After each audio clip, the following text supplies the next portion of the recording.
आजकल वर्तमान के समय में सभी धर्मों में धर्म उत्साह बाहर से बहुत देखा जाता है, कट्टरवादिता भी देखा जाती है। सब लोग अपने अपने धर्म के अंदर कट्टरवादिता है और युवा और युवतियां भी उसके लिए अग्रसर हैं और मंदिर जाना, पूजा करना, ये सब बाहर का जो है वो बहुत सारा है। लेकिन देखा क्या जाता है कि फल नहीं मिलता उनको। जो हमने पेड़ लगाया तो पेड़ के ऊपर फल आना चाहिए। उसी तरह जो हमने धर्म किया है उसका हमको फल मिलना चाहिए। चाहे आप मंदिर बनाएं, मूर्ति स्थापन करें, प्रतिष्ठा करें या साधु संतों को आहार, भोजन, औषधि आदि देवें या स्कूल, कॉलेज, पढ़ाई, गौर गरीब की सेवा, देश की सेवा, देशवासियों की सेवा, ये सारा बाह्य आडंबर रूप में तो बहुत सारा दिखाई देता है। लेकिन मेन जो फल मिलना चाहिए वो फल नहीं मिलता। देखा जाता है वर्तमान में पापाचार भी बहुत सारा हो रहा है। धर्म की आड़ में पापाचार ज्यादा होता है, पाप विचार ज्यादा रहते हैं, विचारों में गलतियां बहुत रहती है। तो धर्म की आड़ में अगर हमने सारा का सारा किया तो उसका फल नहीं मिलता। तुम जैसा बीज बोओगे वैसा ही तुमको फल मिलेगा। तुम बाहर आडंबर में बहुत कुछ कर लिया,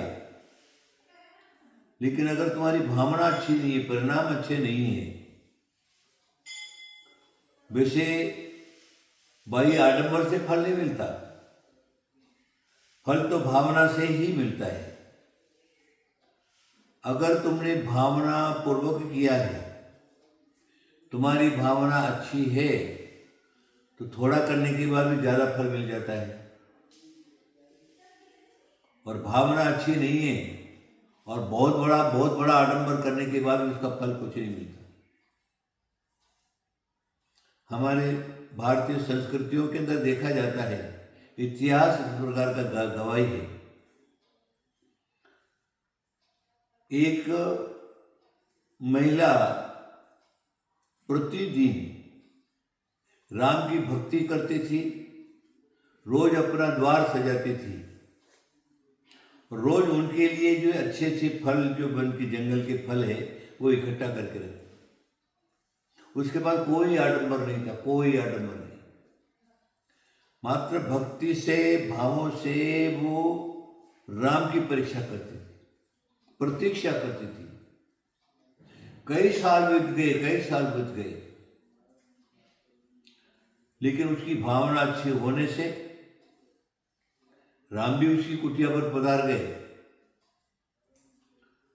और उसने प्रेम से जंगल से लाए हुए जो बेर हैं, उन बेर को चखा उसने कि मेरे भगवान को खट्टा नहीं होना, सड़ा हुआ नहीं रहना, इसलिए चख करके वो फलों को रखती थी।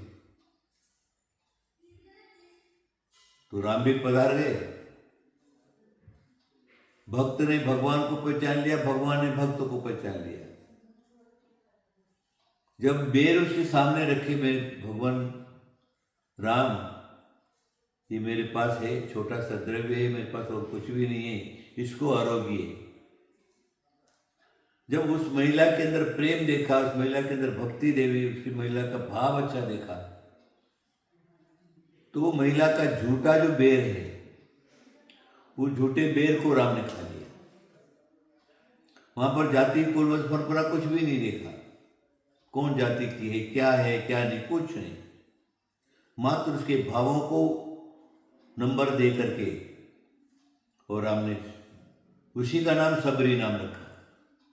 सबरी के जो झूठे बेर है वो राम ने खा लिए, क्योंकि उसके परिणामों को भावों के फल से सबरी का उद्धार हो गया।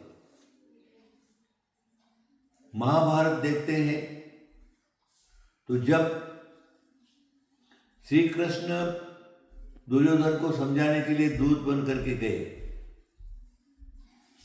तो क्या दुर्योधन ने अच्छी कृष्ण की आवभगत की और 5 पकवान वगैरह सारे के सारे तैयार किए। कृष्ण को कहा कि आपको जो है सब, लेकिन कृष्ण ने दुर्योधन के पकवानों को स्वीकार नहीं किया।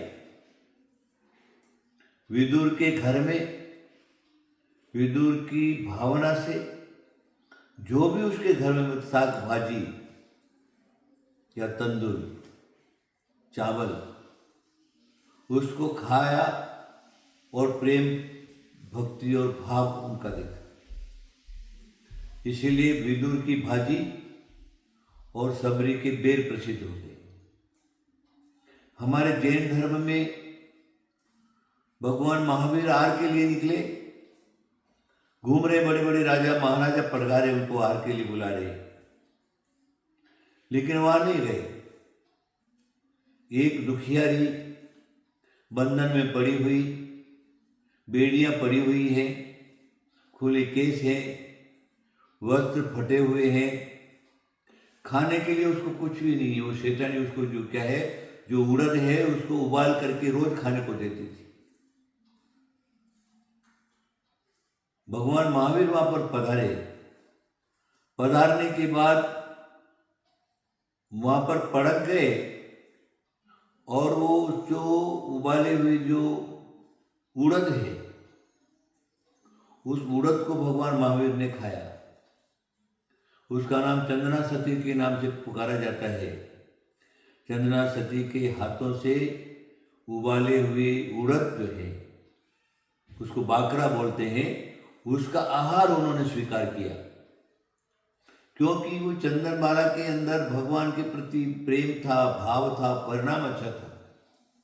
इसलिए वहां पर उत्कृष्ट द्रव्य नहीं था, लेकिन फल भी उसको वैसा पंचाश्चर्य हो गए, उसके सारे अतिशय हो गए। और महावीर पुराण में सारी बातें हैं, ज़्यादा कहने की कोई आवश्यकता नहीं है। आप क्या करिए, थोड़ा करिए, लेकिन अच्छा करिए, भावपूर्वक करिए, परिणाम अच्छे होना चाहिए। उसके अंदर दिखावा नहीं होना, मायाचारी नहीं होना, कपट नहीं होना, झूठ नहीं होना, आडंबर नहीं होना। और अगर भावना पूर्वक आपने छोटा से छोटा काम किया, उसका फल बहुत हो सकता है। और भावना नहीं और बड़ा से बड़ा काम किया तो उसका फल आपको नहीं मिल सकता। आप पूरे समझ गए होंगे। आप करिए, अवश्य करिए, करने के लिए कोई मनाही नहीं है, लेकिन अंदर जो है तुम्हारी भावना को ही नंबर दिया जाता है। इसलिए भावना अच्छी रखिए। भावना भवनाशिनी और भावना कर्म बंधनी दोनों लिख दिया है। भावनाओं से भवों का नाश हो जाता है और भावों से कर्म बंध हो जाता है। इसलिए हमें क्या करना है, धर्म का अगर फल पाना है तो हमें भावना अच्छी बनाई रखना चाहिए। मेरी बात आप सब लोग समझ गए होंगे। अगर अपने परिणामों को, अपने भावों को अच्छा बनाइए। आशीर्वाद आशीर्वाद आशीर्वाद।